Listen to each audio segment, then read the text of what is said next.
구독자님들 제 방송 많이 기다리셨죠? 오늘은 여러분을 모시고 대한민국에 숨어있는 명소를 기행합니다. 자동차로 서울에서 3시간, 부산에서도 3시간, 광주에서도 3시간 거리에 있어요. 대한민국의 한가운데 위치한 곳 어디일까요? 충청도, 경상도, 전라도가 만나는 삼도봉이라는 산봉우리가 있고 기암, 절벽과 맑은 물, 명소 중의 명소인데 잘 알려지지 않아 사람들의 손길이 덜 닿은 곳인데요. 가까운 산에만 올라도 지척에 산삼이 널려있는 곳입니다. 우리 일행 모두 생애 처음으로 산삼을 수십 뿌리 캤어요. 바로 충청북도 용동군입니다. 우리 일행은 오늘 특별히 평야민속예술단 이름으로 초청을 받아 떠나는 기행길인데요.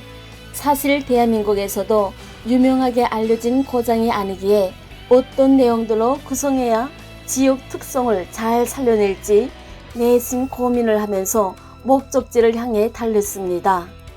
우리 일행은 서울에서 출발했는데요.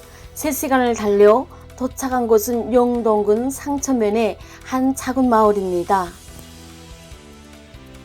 용동군은 전라북도와 경상북도, 충청북도와 경계를 이루고 있으며 백두대간의 일부인 추풍령에서 민주지산과 삼도봉까지 용동군의 동남부를 감싸고 있어 군 전체가 아름다운 산으로 둘러싸여 있는 곳인데요.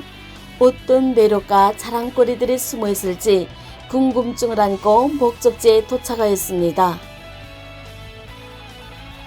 용동은 곶감으로만 유명한 줄 알았는데 알고 보니 자랑거리들이 수없이 많은 곳입니다.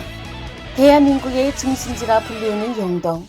돌아보면 볼수록 기분이 상쾌해지고 마음이 즐거워지는 매력적인 용동.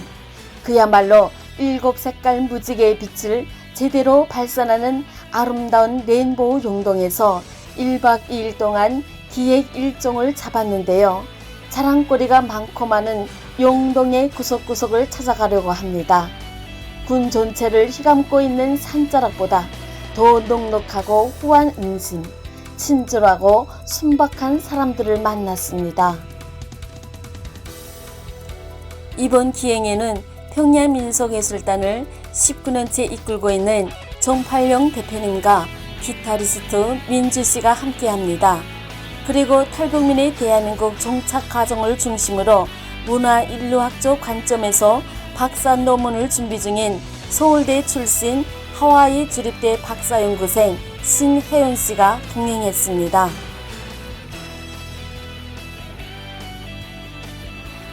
저희 일행을 초청해 주신 용동군 상천면 송소범 사장님의 댁에 도착했습니다. 미리 준비해 주신 바베큐와 백숙, 시원 달콤한 수박으로 벌써부터 시골 풍경에 푹 빠지게 하네요. 아직 용동 관광 시작도 안 했는데 첩첩 산중에 300년째 조상대대로 살고 있다는 시골집 대총마루에서 먹는 바베큐 맛 정말 죽여주네요. 송석범 사장님, 이금용 장로님, 김주용 목사님 직접 요리하고 설거지까지 하시면서 대접해 주시고 또 여행 내내 안내까지 해주셔서 너무 좋았습니다. 오래도록 기억할게요. 고맙습니다. 말이 있거든요. 제일 맛있게 하는 밥은 나무로 하는 거. 두 번째로 맛있게 하는 밥은 석탄. 그다음에 세 번째로 맛있는 게 석유. 뭐든지 기술이 필요해. 그냥 불만 뗀다고 해서 밥이 그걸로 되는 거 아니야. 막 그냥 불보고 달아지 뜸을 들여야 되는 그 센 불을 싹 끌어내가지고 약한 불에서 이제 뜸을 들여야 돼. 그래야 맛있게 돼. 우리 유튜브는 뭐겠어? 편집의 기술에 편집 기술에 따라서 정말 좋은 콘텐츠가 더 살아날 수 있는 거야. 맞아. 내가 전화 가져. 편집이 제일 중요하다. 편집이 중요해. 네. 맛있는 점심 식사를 마친 후 용동군에서 최대 욕좀 사업으로 추진하고 있는 레인보우 테마파크 현장을 들러봅니다. 아직 한창 공사가 진행 중인데요. 코로나로 인해 개장 시기가 다소 늦어지고 있다네요. 저희가 이곳을 둘러보는 이유는 평야민속예술단 정기 공연이 논의되고 있기 때문인데요. 다 밝힐 수는 없지만 현재 여러 가지 제안이 구체화되고 있다는 점 기억해 주세요. 여기가 지금 이쪽으로 들어가면 여기는 과일 나라라고 네. 두 번째 레인보우가 있어요. 거기는 이제 과일을 컨셉으로 공원을 만들어 놓은 거예요. 크게. 거기도 되게 좋아요. 그래서 아이들이 많이 놀러 오거든요. 레인보우 복합문화예술촌 공사 현장인데요. 슬슬 용동 자랑부터 시작해볼까요? 용동구는 포도, 곶감, 사과, 복숭아, 배 등 온갖 과일이 아주 유명합니다. 왜 용동군에서 생산되는 과일이 맛있고 유명한지 그 이유를 아시나요? 산중이라 일교차가 심하고 청명한 날씨와 깨끗한 공기, 강한 햇빛이 과일의 성장에 초내의 조건을 제공하는 셈이네요. 날씨 탓에 사람도 그냥 기분이 좋아지는데 과일은 얼마나 와인이 좋겠어요. 영동에 또 굉장히 유명한 그 상품이라서 와인 연구소가 이렇게 크게 세워졌어요. 용동 하면 뭐니 해도 와인이 유명하잖아요. 천혜의 조건에서 성장한 맛있는 포도가 지하에 있는 광산 터널을 만났기 때문인데요. 용동은 금이 아주 많아 일제시대 일본인들이 파놓은 광산이 여기저기 버려져 있었는데 현대 이르러 포도주를 숙성시키는 조장 공간으로서 안성맞춤으로 변신을 시켰네요. 영동이 그 금이 많이 나왔대요. 네, 그래서 그렇다면서요. 일제시대 때 네. 금광이 많아가지고 터널들이 많습니다. 또 일라이트라고 들어보셨나요? 용동구는 일라이트 세계 최대 매장량을 자랑하는데요. 일라이트는 구리와 아연, 납 등 중금속 흡착률이 뛰어나고 원조 외선을 방사해 오염된 수질과 토양을 중화시키는 효과가 월등한 신비의 강속이며 꿈의 미래 자원으로 알려져 있습니다. 사람은 물론 가축도 먹으면 탁월한 효능을 경험한다고 합니다. 용동군에 있는 이런 엄청난 부전 자원이 건강과 결합하면 그 시너지 효과는 놀랍겠죠. 그래서 용동군이 충청권 최대의 힐링 테마 관광지를 조성하고 있다고 합니다. 여기가 주로 주 메인이 공연장이에요. 문화 공연장. 여기 이제 국악이 여기 유명해요. 국악이죠. 예, 그래서 국악 중에서도 이제 사물악기 같은 가야금 같은 거. 네. 그래서 그런 공연들을 이제 여기서 하려고 공연장을 세팅하는 거죠. 이거 이제 텔레비전에도 용동군의 미래 100년 먹거리를 책임질 레인보우 힐링 관광지 조성 사업은 사업비만 2,675억 원이 투입되는 대규모 사업으로 선공공부문 개발과 후민간 투자로 진행된다고 합니다.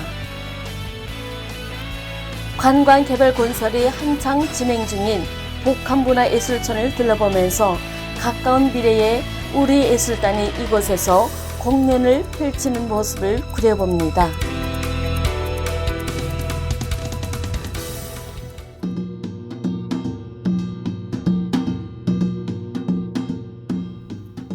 구독자님들, 대한민국 3대 악성이 누군지 기억나세요? 네, 그렇습니다. 가야금을 만든 우룩, 고문고를 만든 왕산악, 아악과 악기를 정리한 박연입니다.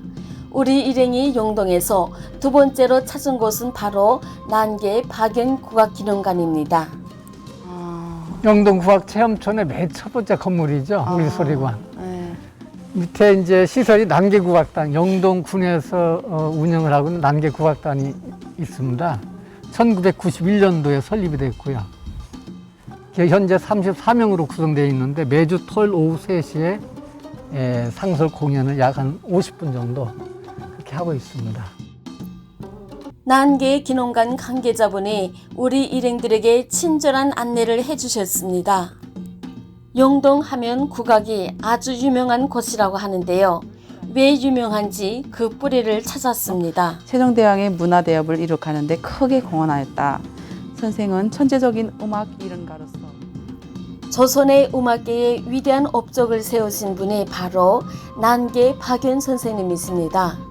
난계 박연 선생은 충북 용동 출신으로 1378년부터 1458년 기간에 아악기 제정과 악기 제작으로 조선 초기 의악기 구현에 공헌한 인물입니다.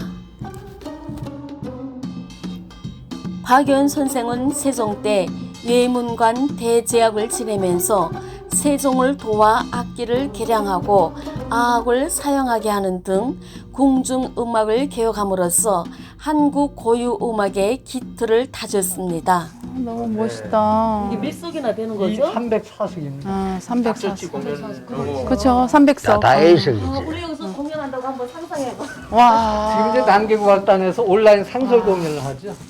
예. 평양민속예술단도 그런 어떤 전통음악을 남가부 평화하에 그런 테마를 가지고 하면은 서로 좀 하모니를 할 수 있지. 이게 체험할 수 있는 공간인데요. 사물놀이 체험하고 난타 체험, 계량악기죠. 그다음 현악기 체험, 가야금, 뭐 거문고, 해금. 세종 7년부터 13년 말까지 박연이 음악사에 세운 획기적인 업적과 찬란한 공적을 이룩한 시기라고 기록되어 있습니다. 난개의 박연은 고구려의 왕산악, 신라의 오륵과 더불어 우리나라 3대 악성으로 불려지고 있습니다. 이들의 업적은 음악사에서도 중요한 비중을 차지하고 있습니다. 조선 초기 음악 정비에 큰 공헌을 하신 박연 선생의 국악의 맥을 이어가기 위해 기념관을 건립하고 우리 음악을 널리 알리고 있다고 합니다. 충북 영동에 소재한 난개 국악체험촌에는 우리 소리관, 국악누리관, 소리창조관 등이 있습니다. 일반인도 쉽게 국악 체험을 할 수 있는 곳입니다. 국악인, 국악 전공자, 일반인 등 연간 15만여 명이 다녀간다고 합니다. 구독자님들, 여기서 잠깐 질문 하나 던져볼게요. 기네스 북에 등재된 세계 최대의 북은 무엇일까요? 세계에서 가장 큰 북은 어디에 있을까요? 중국에 있을까요? 미국에 있을까요? 아니면 북한에 있을까요? 우리 일행의 눈과 귀, 온몸을 사로잡은 곳이 있는데요. 바로 난개의 기념관 맨 꼭대기에 위치한 천고각입니다. 여러분 혹시 천고각이라고 들어보셨나요? 천고는 하늘의 북으로 두드릴 때마다 그 울림이 웅장하여 하늘까지 진동이 느껴지고 또 두드리면 마음속 소원을 하늘에 닿게 해준다는 신비스러운 북이라는데요. 이 지구상 어디에도 없는 세계 최대의 북 천고각, 바로 대한민국 영동 난개국악체험장에 우뚝 서 있습니다. 관람객 누구나 두드려 볼 수 있다고 합니다. 여기서 두드리면 진짜 하늘에 소리가 올라가겠네. 합시다. 아. 오래 가겠다 앞으로. 그 모습은 마치도 오늘날 대한민국의 위력을 세상에 자랑하는 듯합니다. 장엄함과 웅장함으로 그 위용을 당당하게 세상에 내뿜고 있는데요. 정말로 멋진 위대한 모습에 연속 감탄의 소리만 터져나옵니다. 말파노. 응. 사람. 하늘의 별자리를 응용을 해서 악기곡을 만들고요. 예. 그다음에 땅에 8가지 재료로 악기를 만들고 그쵸. 만들어서 예. 연주자로 하여금 연주하는 우리 일행도 한 사람씩 마음속 소원을 천고북에 담아 힘껏 두드렸습니다. 천고북을 두드리는 이마다 크고 작은 소망을 담았습니다. 소원이 하늘에 닿아 이루어지기를 간절히 바랬습니다. 하늘 높이 울려 퍼지는 청명하고 웅장한 북소리에 저는 남북 통일의 염원을 담았습니다. 오! 파이팅! 아, 진짜. 아니, 이걸 왜 다 모르지? 아유, 감사합니다. 너무 잘 봤지? 여기다 와서 좀 보면 좋겠어. 진짜 예술에 혼이 묻혀 있고 맞아요. 우리 민족이 혼이 묻혀 묻혀 있는 곳이 있고. 틀림없구만. 예. 우리 전통문화 예술을 북한에서는 어떻게 이어가고 있을까요? 짧게 자료화면 보겠습니다. 북한에서는 모든 문화 예술 발전은 김일성, 김정일의 교시와 지도하에 이루어지고 있다고 볼 수가 있습니다. 이른바 주체 사상이라고 하지요. 저도 북한에 있을 때 그 체제 속에서 무용을 배웠으니까요. 북한의 오케스트라에서는 거의 모든 연주의 민족 악기가 그 중심이 됩니다. 주체 사상의 결과라고 볼 수가 있지요. 북한에서는 민족관현악과 배합관현악을 성립시켰는데요.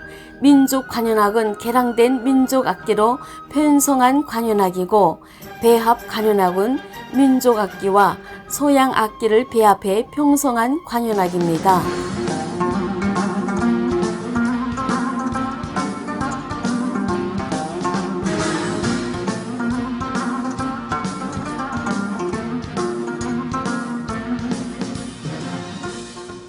우리 민족의 전통 악기와 서양 악기로 현대적 미감이 잘 배합된 풍성한 음색을 특징으로 합니다. 여러분은 어떻게 보셨나요?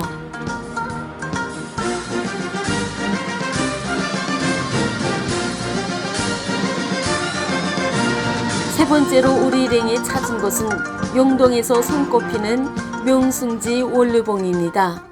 북한의 금강산과 모양산에 부근갈 정도로 아름다운 곳, 한 폭의 그림 같은 절경이 눈앞에 펼쳐집니다. 일행 중 어떤 분이 베트남 하롱베이나 중국 꾸이주의 정수만을 가져다 만든 숙소판 같다고 합니다. 달이 머물다 가는 곳이라 이름처럼 낮에 봐도 정말 아름답습니다.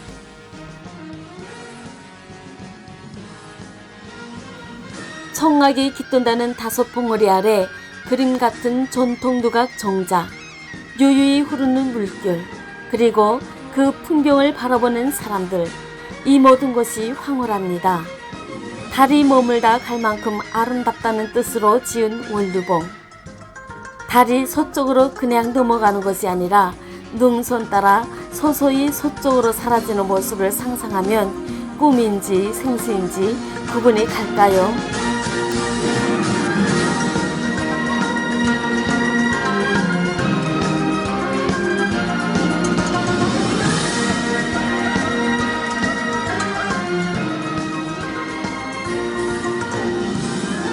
우리 일행은 원류봉이 빼어난 아름다움에 취해 달림에 머물렀던 것처럼 쉽사리 발길을 돌리기가 아쉬워 오랫동안 황홀한 경치에 몸을 맡긴 채 사진 속의 예쁜 자태를 연속 담아냅니다. 한물이 멋진 청년들과도 자연스레 기념 사진을 남겨봅니다.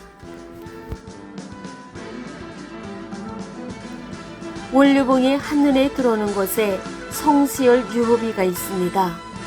조선 왕조실록에 그의 이름이 3000번이나 언급된다고 하죠. 조선시대 노론의 용수로 우의종을 지낸 인물입니다. 용동과 가까운 충북 옥천에서 태어난 성시열이 원류봉 아래에 소원을 짓고 호학을 가르쳤던 것을 기려 이곳에 유호비를 세웠다고 합니다. 역사적인 인물로서 그의 평가는 상반되지만 원류봉을 그 누구보다도 사랑했던 사람이 아닐까 짐작하게 합니다.